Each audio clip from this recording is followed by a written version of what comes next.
Kasian kasian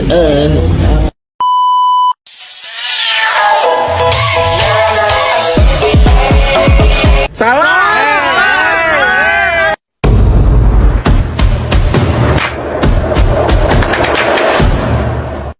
Kerajaan Sriwijaya.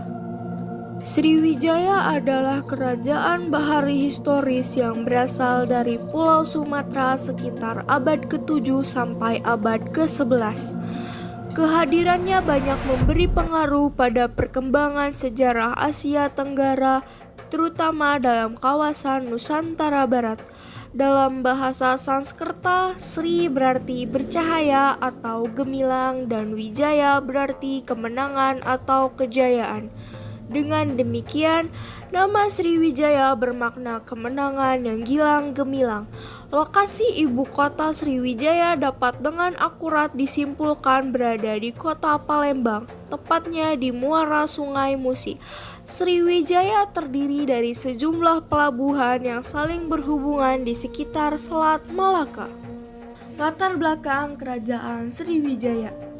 Sriwijaya didirikan pertama kali pada era ke-7 dengan raja pertama berjulukan Dapunta Hyang.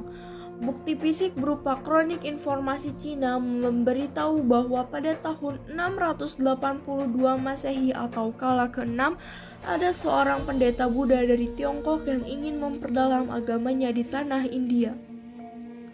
Sebelum keberangkatan resminya, ia harus sudah menguasai bahasa Sanskerta.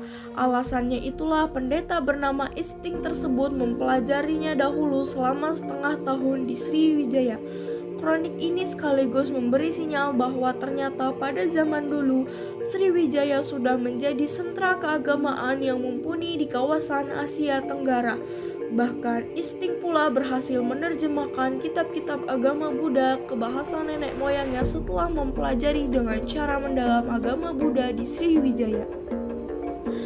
Bukti yang kedua ini memperkuat teori awal pendirian kerajaan Sriwijaya di era ke-7. Sebuah prasasti peninggalan kerajaan Sriwijaya yang dinamai Kedukan Bukit mempunyai angka 683 Masehi. Di tahun tersebut Sriwijaya sedang dipimpin oleh seorang raja bernama Dapunta Hyang yang sedang berupaya memperluas wilayah. Ia mempersiapkan para prajurit hingga jumlah 20.000 orang. Penaklukan ini membuahkan hasil setelah 8 hari bertempur di medan perang. Pada akibatnya, beberapa wilayah yang kekuatan militer tak sepadan bersedia menyerahkan upeti ke Sriwijaya sebagai tanda takluk. Tak ada kronik maupun prasasti lagi yang menjelaskan asal-usul keluarga Dapunta Hyang Sri Jaya Nagal sehingga ia menduduki tahta pertama kerajaan. Dalam sejarah berdirinya Sriwijaya, ada sekitar 11 raja yang silih berganti mengurusi negara internasional ini. Nantinya, nama Sriwijaya yang artinya kemenangan yang mulia betul-betul terwujud. Setelah Dapunta Hyang berhasil meraih kesuksesan bersama 20.000 pasukannya, ada suatu prasasti yang didapatkan di Pulau Bangka, sebuah pulau kecil di Akrab Sumatera. Prasasti Kota Kapur adalah nama prasasti yang menyebutkan keinginan Dapunta Hyang meneruskan ekspedisi ke Jawa. Dan prasasti yang berangka tahun 686 Masehi itu pun menjadi bukti sejarah berhasilnya Sriwijaya menaklukkan Jawa yang saat itu dikuasai kerajaan Tarumanagara. Prasasti-prasasti yang lain yang menjadi peninggalan kerajaan Sriwijaya menggunakan bahasa Melayu antik dan berhuruf Pallawa. Raja-raja. Berikut adalah 10 raja-raja yang pernah memimpin kerajaan Sriwijaya. Yang pertama Dapunta Hyang Sri Jayanasa, yang kedua Indrawarman, yang ketiga Rudra Wikrama, yang keempat Sang Ramadananjaya, yang kelima Dharanindra atau Rakai Panangkaran, yang keenam Samaragrawira atau Rakai Warak, yang ketujuh Dharmasetu, yang kedelapan Samaratungga atau Rakai Garung, kesembilan Bala Putradewa, dan yang terakhir yaitu Sri Udayaditya Warman. Masa kejayaan Kerajaan Sriwijaya. Puncak kejayaan Kerajaan Sriwijaya dapat diraih pada masa pemerintahan Raja Bala Putradewa. Kejayaan Sriwijaya dapat dilihat dari keberhasilannya di beberapa bidang. seperti bidang maritim dengan menguasai jalur perdagangan melalui Selat Malaka, Selat Sunda, dan Semenanjung Malaya.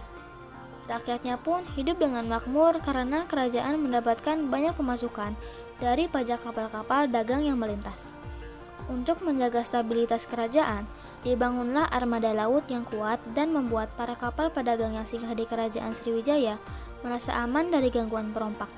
Kerajaan Sriwijaya mampu menaklukkan jalur perdagangan strategis Selat Malaka meliputi daerah Bandar Melayu di Jambi, Kota Kapur di Pulau Bangka, Tarumanagara dan Pelabuhan Sunda di Jawa Barat, Kalingga di Jawa Tengah, serta Kedah dan Caya di Semenanjung Melayu. Sriwijaya juga menjalin hubungan perdagangan dengan India, Cina, dan bangsa-bangsa lainnya. Selain menonjol di bidang maritim, Kerajaan Sriwijaya juga maju di bidang politik, ekonomi, dan agama. Di bidang politik, Sriwijaya dianggap sebagai kerajaan nasional pertama karena wilayah kekuasaannya yang sangat luas. Raja Balaputra Dewa juga menjalin hubungan erat dengan Kerajaan Benggala yang kala itu dipimpin oleh Raja Dewa Paladewa. Raja ini menghadiahkan sebidang tanah kepada Balaputra Dewa untuk mendirikan asrama bagi para pelajar dan siswa yang sedang belajar di Nalanda. Hal tersebut menandakan Balaputra Dewa memerhatikan ilmu pengetahuan bagi generasi mudanya. Selanjutnya ada kehidupan politik, ekonomi, dan sosial Kerajaan Sriwijaya. Yang pertama, politik. Fokus utama terkait kehidupan politik Kerajaan Sriwijaya yaitu wilayah kekuasaan, raja-raja yang memerintah, dan hubungan dengan kerajaan lain baik dalam ataupun luar negeri. Berdasarkan bukti yang ada dari isi prasasti Leiden, Kerajaan Sriwijaya telah melakukan kerjasama dengan Kerajaan Kola di India. Hubungan baik dengan kerajaan tersebut ditandai dengan pengiriman pendeta dari Sriwijaya ke India dan pembuatan biara untuk pendeta tersebut. Selanjutnya ada ekonomi. Kehidupan ekonomi Kerajaan Sriwijaya meliputi kegiatan pertanian. Hasilnya kemudian diperjualbelikan kepada para pedagang asing yang singgah. Hal ini didukung dengan letak yang sangat strategis sebagai jalur perdagangan internasional. Hasil bumi dari pertanian tersebut mendongkrak kegiatan perdagangan. Akibatnya banyak pedagang dari Cina dan India ramai-ramai berdatangan. Yang terakhir ada kehidupan sosial. Kehidupan sosial masyarakat di Kerajaan Sriwijaya berbaur dengan para pedagang dari luar. Karena saat itu wilayah tersebut merupakan pelabuhan bagi kapal-kapal asing yang singgah. Kemungkinan bahasa yang berkembang adalah bahasa Melayu kuno. Mereka menggunakan bahasa tersebut untuk berkomunikasi dengan para pedagang. Penyebab keruntuhan Kerajaan Sriwijaya. Kerajaan Sriwijaya mulai mengalami kemunduran pada abad ke-11. Kemunduran melanda berbagai bidang kehidupan, seperti ekonomi dan politik. Adapun faktor-faktor penyebab runtuhnya Kerajaan Sriwijaya di antaranya. Pertama, serangan Kola Mandala. Salah satu penyebab runtuhnya Sriwijaya adalah serangan dari dinasti Kola dari India Selatan yang saat itu dipimpin oleh Rajendra Chola I. Penyebab serangan ini adalah pajak tinggi yang dikenakan oleh Kerajaan Sriwijaya pada kapal-kapal pedagang di Selat Malaka. Hal itu membuat kapal yang berasal dari Kola Mandala merasa dirugikan. Karena itu, dinasti Kola kemudian menyerbu Kerajaan Sriwijaya sebanyak 2 kali, yaitu pada 1017 dan 1025. Akibat dari serbuan besar yang dilakukan dinasti Kola, Sriwijaya mengalami kemunduran yang besar. Bahkan beberapa daerah kekuasaannya berhasil ditaklukkan dan diambil alih. Kedua, wilayah bawahan yang melepaskan diri. Serangan dari dinasti Kola ternyata memberi pengaruh buruk terhadap kondisi internal Kerajaan Sriwijaya. Serangan Kerajaan Kola mampu membuat lemahnya kekuatan politik dalam istana Kerajaan Sriwijaya. Alhasil, banyak daerah kekuasaan Sriwijaya yang kemudian memanfaatkan momentum itu untuk melepaskan diri. Dampaknya, Sriwijaya semakin mengalami kemunduran ekonomi dan perdagangan karena bandar-bandar pentingnya juga melepaskan diri. Terakhir, masuknya Islam. Setelah Islam mulai masuk ke wilayah daerah kekuasaan Sriwijaya, Secara perlahan pengaruh Islam mulai menguat dan mempengaruhi perdagangan kerajaan. Salah satu daerah yang terpengaruh kuat oleh Islam adalah Aceh. Hal itu membuat banyaknya kerajaan-kerajaan bercorak Islam yang berdiri di Sumatera. Contohnya adalah berdirinya Kerajaan Samudra Pasai di pesisir timur Aceh pada abad ke-13.